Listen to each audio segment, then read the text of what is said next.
Professor Yunus আমাদের chief adviser একটা team একটা সহ বাংলাদেশে একটা ডেলিগেশন হিথ্রোতে ল্যান্ড করেন। হিথ্রোতে ল্যান্ড করার পরে আমরা 10টার দিকে আমরা হোটেলে আসি। 10টার থেকে 12টা পর্যন্ত উনি বিশ্রামে ছিলেন। 12টার থেকে ওনার একটানা মিটিং ছিল। 12টার সময় এয়ারবাসের সিনিয়র এক্সিকিউটিভ ভাইস প্রেসিডেন্ট আসছিলেন। তো বাংলাদেশের সাথে তাদের এভিয়েশন, এয়ারবাসের সাথে এভিয়েশনের যাতে পারস্পরিক সহযোগিতার বিষয়ে আলাপ হয়। তারপরে 12:30-এ মেনজিস হচ্ছে ওয়ার্ল্ডের লার্জেস্ট গ্রাউন্ড হ্যান্ডলার এয়ারপোর্টগুলোতে। তারা ওয়ার্ল্ডের 350 এয়ারপোর্টে কাজ করে। তাদের সাথে ওই এভিয়েশন সংক্রান্ত বিষয়ে আলাপ হয়। আপনারা জানেন যে বাংলাদেশে 3rd টার্মিনালটা আমরা খুব দ্রুত চালু করার চেষ্টা করছি। তো সেই অনুযায়ী 3rd টার্মিনালে কারা গ্রাউন্ড হ্যান্ডলিং করবেন সে বিষয়ে অনেকের সাথে আমাদের কথা হচ্ছে। সেই আলোকে এই মেনজিসের সাথেও কথা হয়েছে।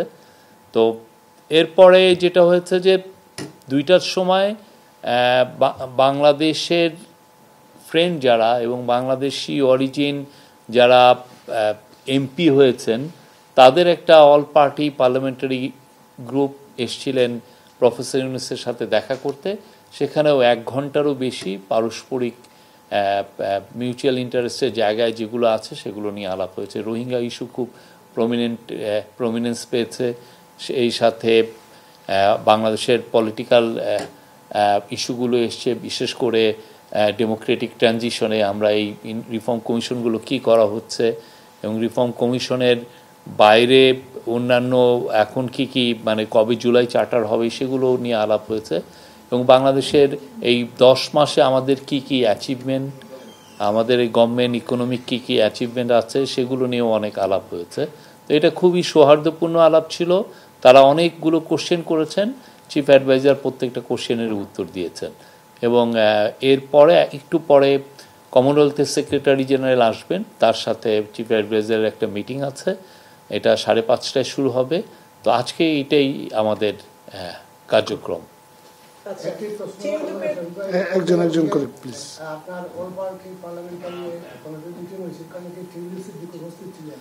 না, টিউলিপ সিদ্দিকী ছিলেন না।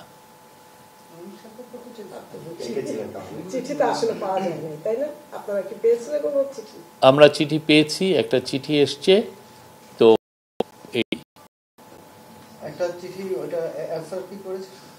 না, চিঠির বিষয় হচ্ছে যে এটা একটা লিগাল ইস্যু এবং এটা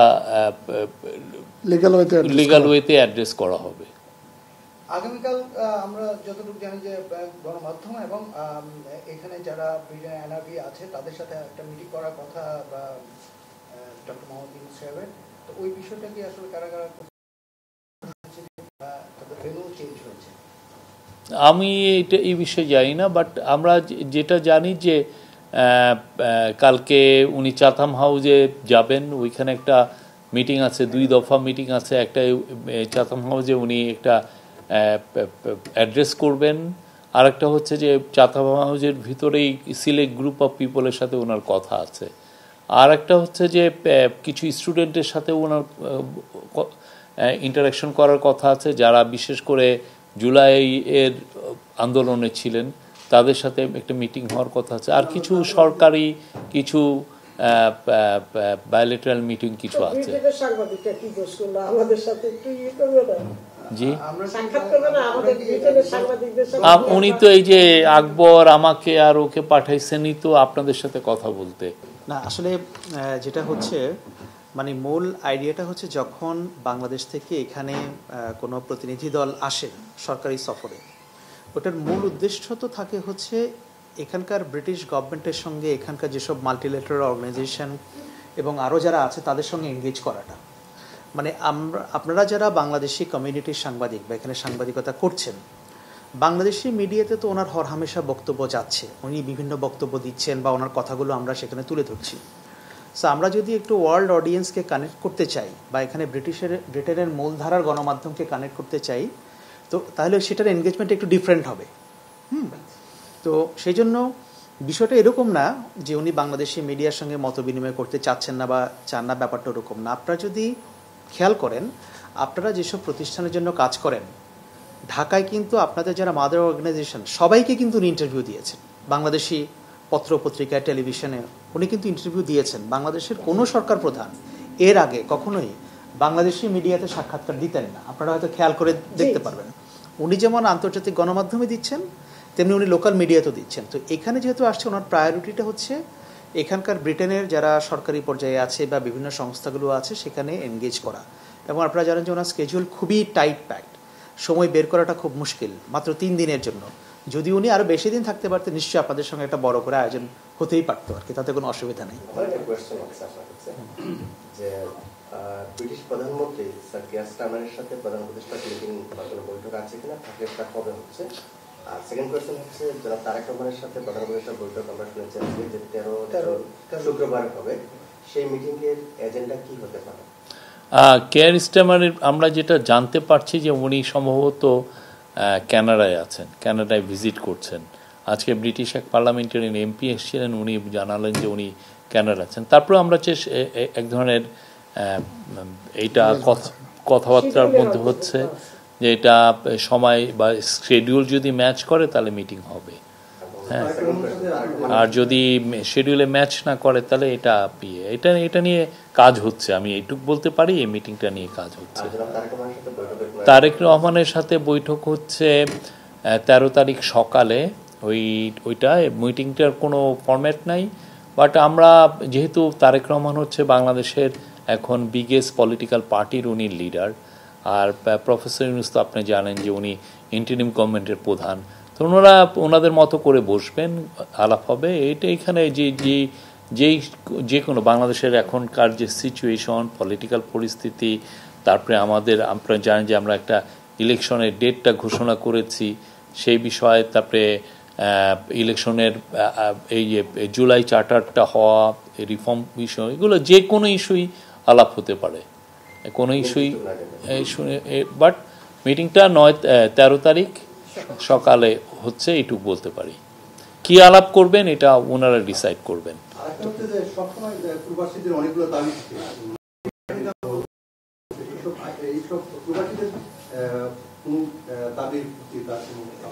প্রবাসীদের দাবি তো সাধারণত এম্বাসিগুলোই দেখেন। এম্বাসির তরফ থেকে যেগুলো জিনিস ওনাকে জানানো হয় সেগুলোর ব্যাপারে উনি ওয়াকিবহাল থাকেন। তো ওইগুলো নিয়ে তো কাজ হয়, আমরা কাজ করি। প্রবাসীদের ভোটার নিয়ে, ভোট যাতে প্রবাসীরা ভোট দিতে পারেন সেটা নিয়ে কাজ হচ্ছে। তারপরে প্রবাসীদের পাসপোর্ট একটা বড় একটা ইস্যু ছিল, পেন্ডিং থাকতো, এটা অনেক পাসপোর্ট দেওয়া হতো না, সেটা আমরা 4 লক্ষের মতো পাসপোর্ট সবাইকে তাদেরকে পেন্ডিং ছিল সেটা পুরোটা কমপ্লিট করা হয়েছে, দেওয়া হয়ে গেছে সবার কাছে। আর অন্যান্য যেগুলো দিনে আসে ইস্যুগুলো প্রত্যেকটাই তো অ্যাড্রেস করা হয়। আমাদের সাধ্যমতো আমরা চেষ্টা করছি প্রবাসীদের প্রত্যেকটা ইস্যুই যাতে আমরা অ্যাড্রেস করতে পারি।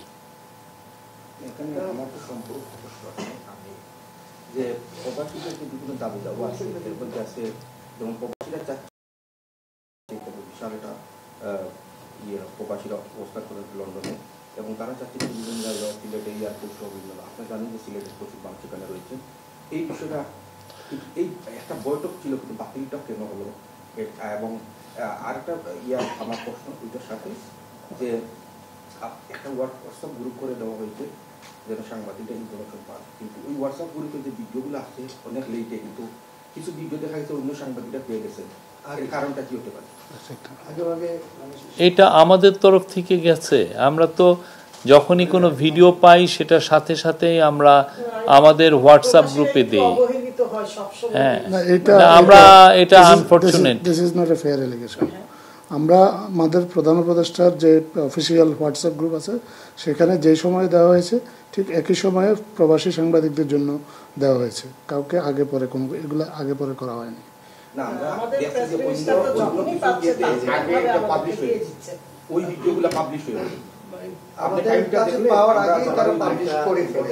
না, এটা হওয়ার কথা না, আমরা এটা দেখব। আপনারা কথা দিলেন, আমরা এটা দেখব। এটা আমাদের তো আমরা দেখব। এটা একটু বলি, একটা বিষয় হচ্ছে আচ্ছা উনি বলুক প্লিজ। একটা প্রচারণা আমরা দেখতে পাচ্ছি যে কিংস ফাউন্ডেশনের ওয়েবসাইটে আগামীকাল পরশুদিন তাদেরকে হার্মনি অ্যাওয়ার্ড দেওয়া হবে, সেই লিস্টের মধ্যে প্রধান নাম নেই, এটা নিয়ে অনেকে প্রচার করছে। বিষয়টা এটা আপনার 12 তারিখ হোক দেখবেন, হ্যাঁ 12 তারিখ হলেই আপনারা দেখতে পাবেন। সব কিছু তো ওয়েবসাইটে থাকতে হবে এমন তো কোনো মানে হয় না, ঠিক না? তবে আমরা জানি উনি king Charles III harmony award পাচ্ছেন, এটা খুবই প্রেস্টিজিয়াস একটা, এটা ওনার লং যে উনি কাজ করেছেন দরিদ্র মানুষের জন্য, পুরো পৃথিবীর মানে পৃথিবীতে পোভার্টিকে দূরকরণের জন্য যে কাজগুলো করেছেন, এনভায়রনমেন্টের জন্য যে কাজ করেছেন, জিরো ওয়েলথ অ্যাকুমুলেশন মানে ওয়েলথ অ্যাকুমুলেশনের বিরুদ্ধে যে উনি সোচ্চার ছিলেন, ওনার যে পুরো কাজগুলো বা সোশ্যাল বিজনেস 3.0 এই প্রত্যেকটার বিষয়ে ওনার লাইফ লং যে উনি ডেডিকেশন ছিলেন মানুষের জন্য, ইয়াং পিপলের জন্য, দরিদ্র পিপলের জন্য, সেইটার কারণে ওনাকে এটা দেওয়া হচ্ছে আপনারা।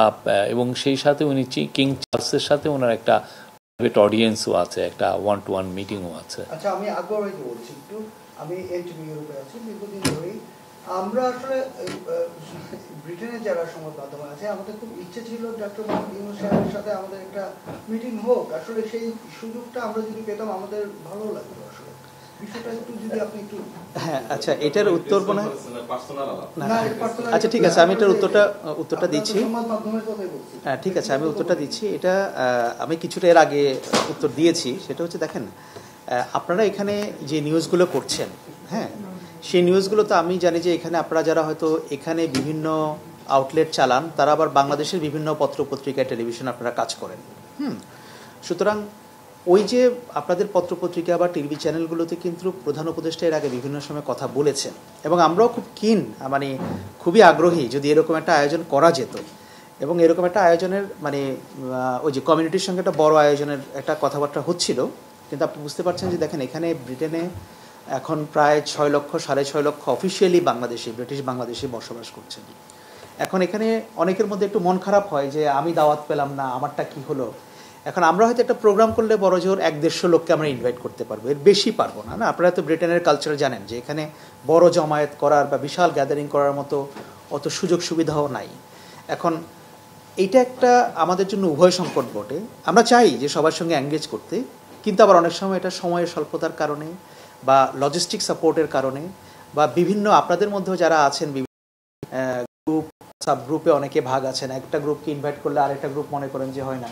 যেমন ধরেন আজকে প্রেস কনফারেন্স, আমরা যদি এটা না করতাম অনেকে বলতেন যে আপনারা তো কোনো প্রেস কনফারেন্স করলেন না।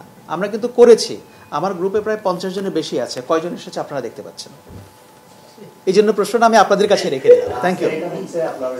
আচ্ছা নোমান ভাইয়ের তরফ থেকে কোশ্চেন, নোমান ভাই বলেন।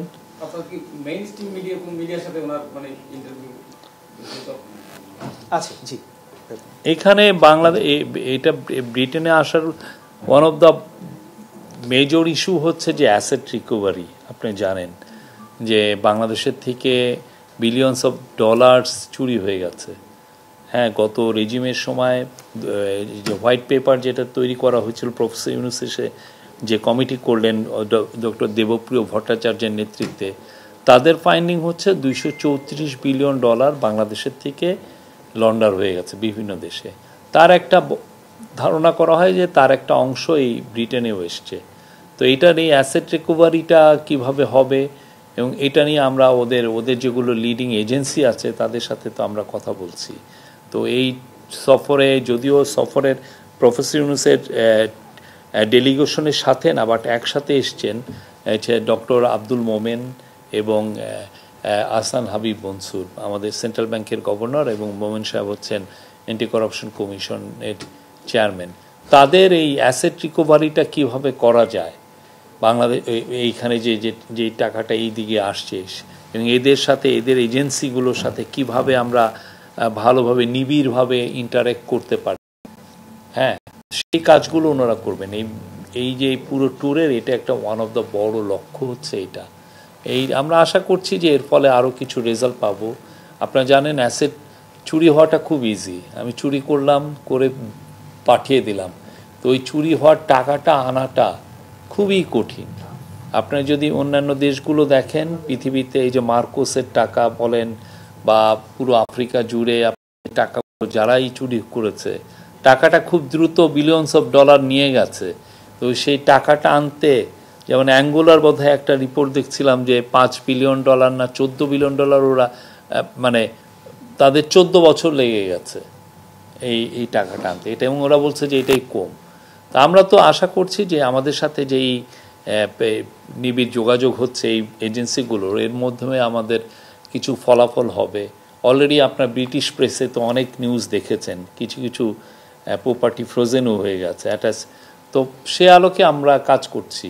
তো এই বিষয়গুলো লিগালি এত বেশি সেন্সিটিভ জিনিস যে আপনি লিগালি এইটা নিয়ে অনেক কথা বলাও যায় না, একদম ফাইনাল। আপনি তো জানেন ওদের ব্রিটিশ লিগাল সিস্টেমটা তো আপনি জানেন।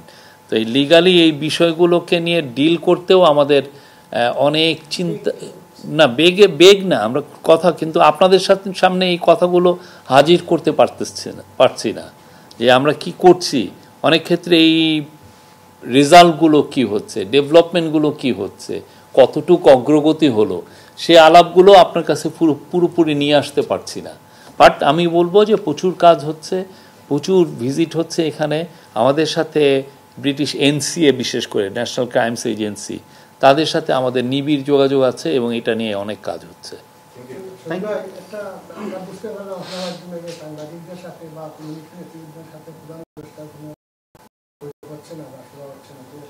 আমরা আসলে ভোটাধিকার এবং প্রবাসী ট্রাইব্যুনাল নিয়ে দুটা স্মারকলিপি দিয়েছিলাম, এবং আপনার মাধ্যমে যেটা পাঠিয়ে দিয়েছি, মানে আপনার কাছে আপনি আকবরকে দেন।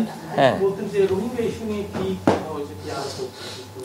রোহিঙ্গা ইস্যু নিয়ে বড় একটা আলাপের বিষয় হচ্ছে যে আপনি জানেন রোহিঙ্গাদের 1.2 মিলিয়ন রোহিঙ্গা পিপল বাংলাদেশের কক্সবাজারে আছেন।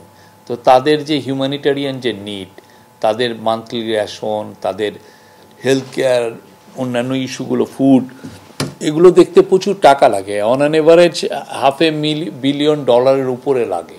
তো এই টাকাটার জোগাড় করাটা অনেক টাফ। তো এই টাকাটা কিভাবে জোগাড় হবে, এটার জন্য এখানে অনেক কথাবার্তা হচ্ছে। ব্রিটেন তো আপনি জানেন যে এই রোহিঙ্গা ইস্যুতে যথেষ্ট সাপোর্ট দিচ্ছে। তো আমাদের তরফ থেকে অনুরোধ হচ্ছে যে সাপোর্টটা যেন আরও বাড়ানো হয়। আর একটা হচ্ছে যে অনেকে দেশে, পুরো ওয়েস্টার্ন দেশ, পশ্চিমা দেশগুলোতে দেখবেন যে এইডের যে কাট হচ্ছে, অনেকে এইড কাট করে ডিফেন্সিভ স্পেন্ডিং বাড়াচ্ছেন, ঠিক না? এটা পুরো ইউরোপ জুড়েই হচ্ছে, আমেরিকা জুড়ে হচ্ছে। তো আমাদের তরফ থেকে মেসেজটা হচ্ছে যে এর ফলে কারা আসলে ক্ষতিগ্রস্ত হচ্ছেন, খুবই ভালনারেবল পিপল। তো আমাদের প্রফেসর ইউনূস এই মেসেজটা দিচ্ছেন যে যাতে এই এইড কার্ডগুলো না হয় এবং আরও এইডের ফ্লো যাতে বাড়ে, যাতে রোহিঙ্গা জনসাধারণ যাতে মানে তাদের পড়ালেখা করতে পারে, তাদের হেলথ কেয়ারের নিডটা ফুলফিল হয়। এই ফেরানোর ব্যাপারের আলোচনা তো এটার জন্য নিউ ইয়র্কে সেপ্টেম্বরে একটা বড় ইউএন একটা বড় কনফারেন্স ডেকেছেন। এই কনফারেন্সটাও হচ্ছে প্রফেসর ইউনূসের অনুরোধে। তো এই কনফারেন্সে অনেকগুলো দেশ থাকবেন, 170টার মতো দেশ, এর মধ্যে ব্রিটেনও থাকবে, অন্যান্য অনেক বড় বড় দেশ থাকবে।